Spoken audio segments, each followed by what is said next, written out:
예수님의 탄생에 대해서 준비한 마음의 자세가, 신앙의 자세가 첫째로 우리가 겸손한 자세였다.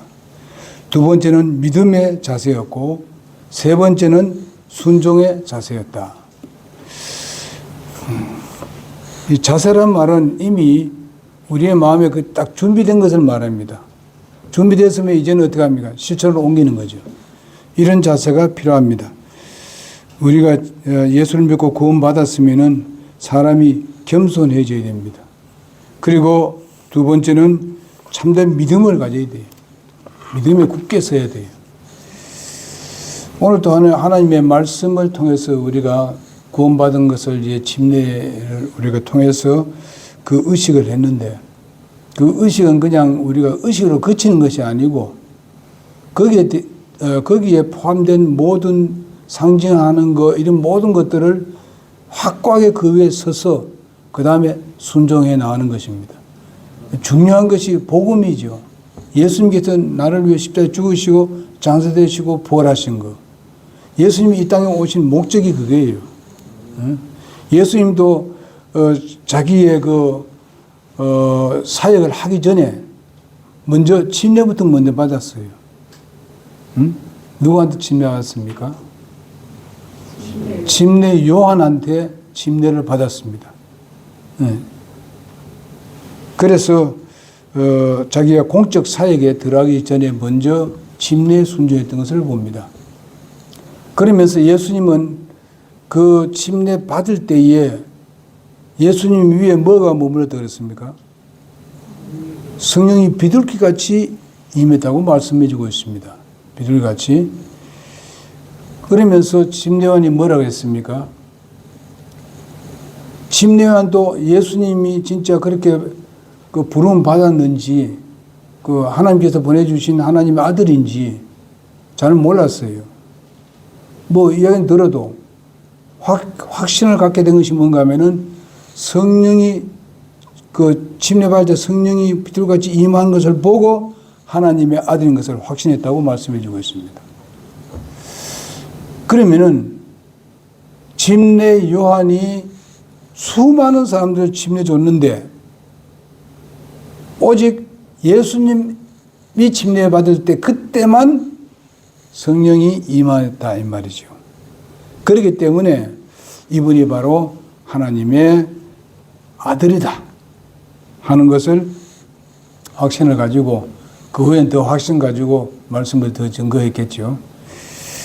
그래서 이런 것을 우리가 보면은 그 침례가 얼마나 중요하다는 것을 말씀해 주고 있고, 예수님도 그 침례를 받음으로 인해서 예수님의 내가 이 땅에 오신 그 사역이 바로 이것이다 하는 것을 먼저 보여주고 하나하나 그 생애에서 풀어나갔습니다. 하나하나 생애 풀어나갔어요. 우리가 보게 되면 그 영화를 한번 볼 때 보게 되면 먼저 결론부터 딱 보여주고 그 다음에 그걸 하나하나 풀어가는 것을 볼 수 있다고 봅니다. 다 영화 다 그렇지는 않지만은 제가 영화 봤을 때 그래요. 뭐든 다 결론 딱 나오고 있는데 그걸 나중에 보면 하나하나 풀어나가는 것을 볼 수 있더라고요. 마찬가지입니다. 예수님도 그렇게 하셨습니다. 예수님의 사역에 가장 중요한 것이 바로 그게요. 예수님께서 우리 죄를 위해 십자가에 죽으시고 장사되시고 부활하신 사건입니다. 부활 없이는 우리는 아무것도 우리는 믿을 수가 없어요. 아무리 좋은 말을 하더라도 부활이 아니면 전부 다 거짓말이에요. 예? 그런데 부활을 하다는 것이 우리에게서 생명이 되고 우리에게 있어서야 참 소망이 되는 거죠. 능력이 되고. 자, 그러면은 오늘 그 마리아가 이 순종하는 자세를 가졌다. 누가복음 2장 34절에서 35절을 잠깐 보겠습니다. 2장을 보겠습니다. 누가복음 2장 34절 35절. 거기 보게 되면 시몬이 그들을 축복하고 아이의 어머니 마리아에게 이르되 보라, 이 아이는 이스라엘에서 많은 사람들을 넘어지게 하고 다시 일어나게 하기 위해 세워졌으므로 또 비방을 받는 표적이 되기 위해 세워졌나니. 아주 기쁜 것이 아니에요, 보면요. 예. 참으로 칼이 내 혼도 찔러 깨뚫으리라. 이것은 많은 사람들의 마음의 생각이 드러나게 하려 함이니라 하더라. 그러니까 지금 누구를, 시몬이 바로 마리아의 품에 있는 아이를 보고 지금 시몬이 이렇게 예언한 말씀입니다. 이것은 바로 복음으로 사람들을 찌르는 것을 말해주고 있어요. 찔러서 그들로 변화시켜주는 그런 내용을 지금 얘기하고 있습니다. 그리고 많은 사람들 여기 보면 그게 그 34절에 보게 되면 마리아에게 이르되 보라 이 아이는 이스라엘의 많은 사람들을 넘어지게 하고, 넘어지게 하는 게 뭐 좋은 게냐? 예? 들어볼 때는 안 좋지요. 그럼 넘어지게 한다는 말은 무엇을 말합니까? 바로 이 복음 이외에 다른 부분에 들어있는 사람들을 사실상 넘어져서 도리어 예수님을 영접하게 만드는 그런 일을 말하는 겁니다. 자기가 이때까지 한 것이 뭐 다 허사된다 이 말이죠. 뭐 율법 지켰으면 율법 전부 이루러 왔어. 그거 다 율법이 이제는 아무 상관이 없어 그게는. 그 다음에 보면은 뭐라 했습니까? 많은 사람을 넘어지게 할 뿐만 아니라 다시 일어나게 하기 위해 세워졌다. 넘어지게 하고 다시 어떻게 해요? 세워주기 위해서 오셨다 이런 말이죠. 이것은 곧 예수님이 부활하심으로 인해서 그들에게 새 생명을 주시고 영생을 주시고 새로운 소망을 불러일으켜주는 그런 일을 할 사람이다. 그런 말입니다. 이런 것을 보게 되면 맨 처음에 듣기에는 좀 두려운 이야기입니다만은 그러나 결국은 뭐냐? 이스라엘 백성들을 구원하고 교회를 세우고 그 영혼들을 통해서 아주 큰 일을 하도록 하기 위한 그런 사람이 누구냐? 이 하나님의 아들이다. 당신이 안고 있는 그 아이가 바로 그런 사람이다. 하는 것을 얘기해 줍니다. 그 다음에 보게 되면요. 거기에 이 35절에 보면 참으로 이 칼이 내 혼도 찔러 깨뚫으리라. 예? 혼도 칼이 예수님을 칼로 비유하고 있습니다.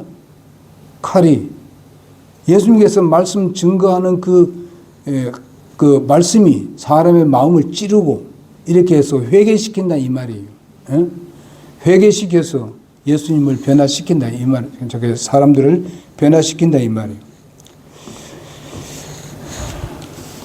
그래서 많은 사람의 마음의 생각이 드러나게 하려 함이라. 드러나게 뭐 한단 말입니까? 죄를 다 끌어잡아낸다 이 말이죠. 죄를. 그래서 예수님께서 그들의 죄를 담당하고 십자가에 죽으시기 위해서 오셨다. 이런 것을 말씀하기 위함입니다. 이런 걸 본다면은 찌르고 뭐 하는 칼을 찌르고 이런 말을 먼저 들었을 때 그 뜻을 모르면은 마리아가 어떻게 되겠어요?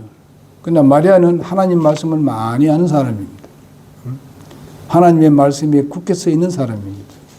그러나 조금도 거기에 대해서 두려워하지 않습니다. 그 다음에 네 번째로 보게 되면은 마리아의 헌신한 자세입니다. 헌신은 바로 순종과 깊은 관계가 있습니다. 자, 순종하는데 자기의 생애를 전체로 드리는 이런 헌신이 필요하다는 것입니다. 하나님께서 사용하시도록 자신의 몸을 도구로 드리는 것을 바로 헌신이라고 하는 것입니다. 하나님께서 교회에 어떤 일을 하고 같이 하게 했을 때에 헌신하는 것을 말합니다. 오늘도 보게 되면 헌신한 사람들이 많습니다. 이번에 이제 두 사람이 침례 받는데 여러분들이 와서 전부 다 이렇게 다 준비했잖아요.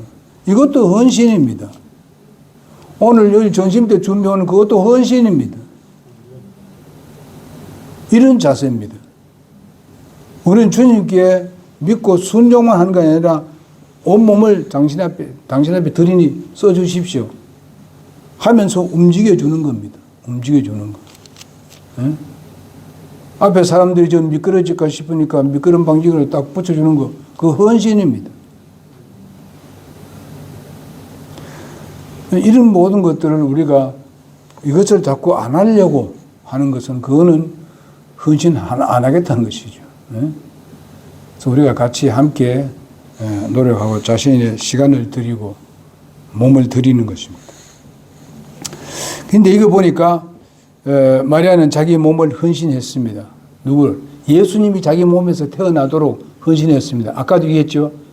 그렇게 결심하게 되면 잘못하면은 돌로 맞아 죽을 그런 입장이 아닙니까? 율법을 어겼고 만약 사람과 관계해서 아기를 가졌다면은 이거는 뭐 완전히 돌 무덤에 그냥 죽어야 할 그런 입장입니다. 그걸 뻔히 알면서도 하나님께서 그렇게 하셨으니까 자기 몸을 드렸어요. 그리고 자기 몸을 예수님 탄생할 수 있도록 몸을 헌신했다 이 말이에요. 바쳤다 이 말이에요. 죽어도 좋다 이게. 예수님이 태어난다면 이렇게 하면서 이렇게 하니까 하나님께서 네가 잉태하는 것은 성령으로 잉태한다. 성령으로. 걱정하지 마라. 하나님께서 성령으로 인도해서 아기를 갖게 되면 내가 너를 다 보호하고 지켜주마 하는 그런 확신이 있습니다. 그러니까 그렇게 자기 몸을 더 드렸습니다. 그래서 여기 보게 되면 성령이 내게 임하고 지극히 높은 이의 능력이 너를 덮는다 이렇게 했습니다. 높으신 분이 그 덮는다 했습니다. 여기 덮는다는 말은 우리가 성막에 옛날 성막에 보게 되면 그게 그 지성소 있잖아요. 지성소에 보게 되면 그게 거기에 예수님이 하나님이 계시고 거기 위에 또 이제 그 뭡니까 그룹이 있습니다. 그룹이 이렇게 덮삼니까 이런 것과 같은 거예요. 보호하고 이렇게 지키고 하는 그런 능력이 바로 누구에게 임한다 하면은 마리아에게 임한다 이렇게 말씀하고 있습니다. 몸만 아니라 그의 영혼 그러니까 영혼과 마음까지도 다 드렸습니다. 누가복음 1장 40절과 47절에 보게 되면은 그렇게 말씀하고 있어요. 1장 40절에 보게 되면요. 거기에 보면은 사가랴의 집에 들어가 엘리사벳에게 문안하니 그 다음에 보게 되면은요. 그 다음에 47절에 보니까 40절이 아니라 46절에 보니까 마리아가 이르되 내 혼이 주를 크게 높이고 내 영이 하나님의 곧 내 구원자를 기뻐하였나니 그렇게 말씀하고 있습니다. 바로 잉태가 고통과 어려움을 가져오는 그런 여러 위험한 문제인데도 불구하고 그는 완전히 몸을 드렸습니다. 자신의 몸이 어떻게 되든지 관계없다.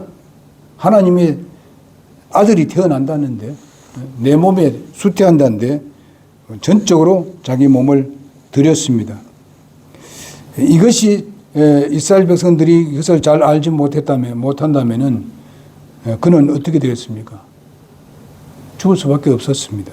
그러나 이건 어쩌면은 보게 되면은 자기가 순교를 결심하는 겁니다. 죽어도 좋다 이거죠. 순교자들과 같은 거예요. 그 다음에 마지막으로 그것을 다 헌신하고 한 이후에 바로 마리아는 노래로 부르는 것을 볼 수 있습니다. 1장 46절부터 보게 되면은 마리아의 노래가 쫙 나옵니다. 이 노래 가사입니다. 그러면서 마리아는 노래를 통해서 메시아 탄생을 기다리고 있음을 우리가 볼 수 있습니다. 이 찬송에서 메시아가 오셔서 행하실 사역에 대해서도 포함하고 있는 것을 볼 수 있습니다.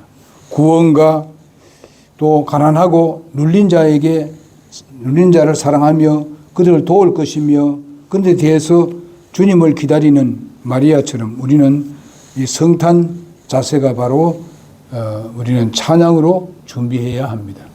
그래서 우리가 그 성탄 때 찬양하는 시간이 있습니다. 찬양. 그러니까 그런 마음으로 우리가 찬양을 준비하자. 그래서 주님께 영광을 돌리는. 옛날에는 우리가 25일 날이 주일날 아니고 뭐 토요일 날이 될 수도 있고 무슨 뭐 금요일 될 수도 있고 뭐 수요일 될 수 있었는데 이번 주일 날입니다. 그 옛날에는 우리가 그 24일 날을 또 우리가 그 행사를 가졌습니다. 24일 날. 그러면서 때로는 우리가 뭐 밤에 다니면서 뭐 기도를 하고 찬양도 하면서 다닌 적이 있습니다. 우리가 저쪽에 있을 때 그렇게 했어요. 그렇게 하다가 뭐 나중에는 안 했습니다만은, 그러나 어떤 사람들은 이걸 가지고 이제 천주교에서 시작된 것이니까 날짜는 아니니까 하지 말자고 그런 사람들이 있었습니다. 그렇지만 우리 교회는 그런 사람이 없었지만은 그런 이야기를 합니다만은, 우리는 내가 항상 생각하고 있는 것은 예수님의 탄생은 날짜는 모르지만은 분명히 1년 중에 하루는 예수님이 탄생한 날 맞다. 그러니 그날이 25일인데 날짜는 틀리지만은 바로 그때 어떻게 합니까? 우리 성도들이 만약 그때 공휴일인데 어디 가고 있습니까? 그들은 행사가 있거든요. 세상에는 행사가 많아요. 거기 갈 거 아니에요. 거기 가면 하나님의 뜻에 따르는 그런 행사에 참여하는 겁니까? 세상과 쫙 가는 거죠. 즐기고 먹고 마시고 뭐 잘못하면 요즘 같으면 가서 성탄이라고 하나님께 영광 돌리는 보다 자기는 즐겁게 기쁘게 그냥 뛰고 노는 거 아닙니까? 나는 그것이 결코 옳지 않다.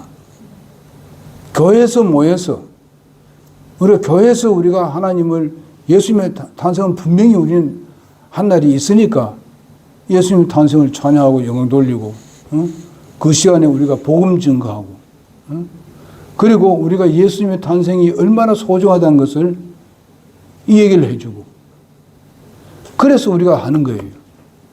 그날을 우리가 지키기 위해서 하는 거 아닙니다. 예.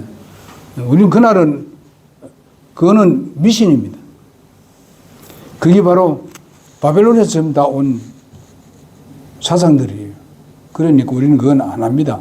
그건 전혀 우리는 관계없고, 우리가 주님의 진짜 탄생, 그것을 우리가 기념하고, 그분을 찬양하고, 그분의 오심이 우리에게 얼마나 큰 은혜를 베풀었는지를 생각하면서 주님께 더 헌신하고 감사하는 그런 시간을 갖기 위함이고, 세상에 물들지 않도록 하기 위해서 그렇게 하는 겁니다. 네. 그러니까 여러분이 이해를 해 주시기 바랍니다. 그래서 우리가 찬양은 바로 단순한 어떤 그런 내게 만족하는 것이 아니라 주님을 영광 돌리는 겁니다. 찬양이라는 것은 나를 기쁘게 하고 우리의 어떤 무리를 즐거워하고 흥분을 내고 막 야단나고 이렇게 즐기기 위해서 하는 것이 아니라, 찬양은 하나님께 영광 돌리기 위해서 하는 겁니다. 하나님만 그 영광을 받으실 자격이 있습니다. 예? 우리 인간에게 하는 게 아닙니다. 우리는 잘 알아야 돼요. 그러면은 그렇게 하다 보면은 우리의 마음이 즐겁고 기쁘고 하나님께 감사하는 마음이 생기고 그런 겁니다. 그러면 성령이 우리에게 충만하게 역사하죠.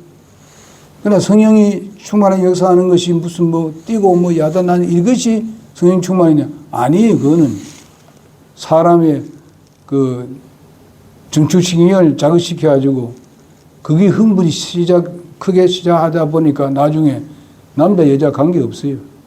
그냥 잘못된 것이 나옵니다. 이런 것을 우리가 많이 봤어요. 그래서 그런 게 해서는 안 됩니다. 그전에는 우리가 여기에 뭐 또 이렇게 그 뭡니까? 붙였어요. 앞에도 그 커튼 현수막도 하고, 그 다음에 앞에 뭐 이제 반짝반짝거리는 그것도 하고 뭐, 그 다음에 저 위에다가 또 그렇게 하기도 했었어요. 했지만은 그것이 문제가 아니다. 우리 그거 하지 않아요. 이제는 안 합니다. 그리고 이제 한 가지는 우리가 그 전에 하던 걸 안 한 게 있는데, 그 연극, 예수님이 그 탄생할 때에 그 연극하는 거, 이런 것을 우리가 그때 잘했거든요. 그거는 그렇게 나쁘다고 보지는 않습니다. 다시 한번 생각을 하고 기억나게 만들어주고, 그때 어떻게 했느냐, 그러면서도 한번 우리의 마음이나 머리에 되새기는 그런 시간을 가지는데 그건 우리가 하면 좋긴 좋은데 그때까지 그때 모양으로 우리가 아이들이 많이 나오는 것도 아니고 그 다음에 무슨 그렇게 할 사람들이 그런 별로 없습니다. 그러나 이제 좀 더 많이 모이게 되면 우리가 그 부분은 복음 증거하기 위해서 할 필요가 있다 느낍니다. 앞으로 주일학교가 좀 많이 나오게 되고 그 다음에 학생들이 좀 많이 있고 청년도 좀 많고 이러게 되면은 그렇게 할 수 있어요. 그것이 해서 나쁘지는 않습니다. 그냥 그걸 통해서 복음이 증거될 수 있기 때문에 그렇습니다. 그래서 오늘 마리아처럼 우리가 성탄을 맞이하는 마음이 바로 이런 마음이 된다. 이런 자세가 된다. 정말 우리는 겸손한 자세로 그 다음에 우리는 믿음의 자세로 순종의 자세로 그 다음에 헌신의 자세로 찬양의 자세로 이렇게 5가지 이것이 우리 신앙생활에 있어서 하나의 뭘 할까요? 올바른 자세라 그렇게 생각합니다. 우리가 생애를 드리면서 이런 자세로 주님을 섬기면 하나님께서 그것을 얼마나 기뻐하시겠는가. 마리아에 대해서 얼마나 하나님이 기뻐하셨겠는가 생각하면 우리도 그렇게 살자 해서 이 말씀 드렸습니다. 우리가 좀 기도하고 마치도록 하겠습니다. 또 우리 나행제 기도하고 마치겠습니다.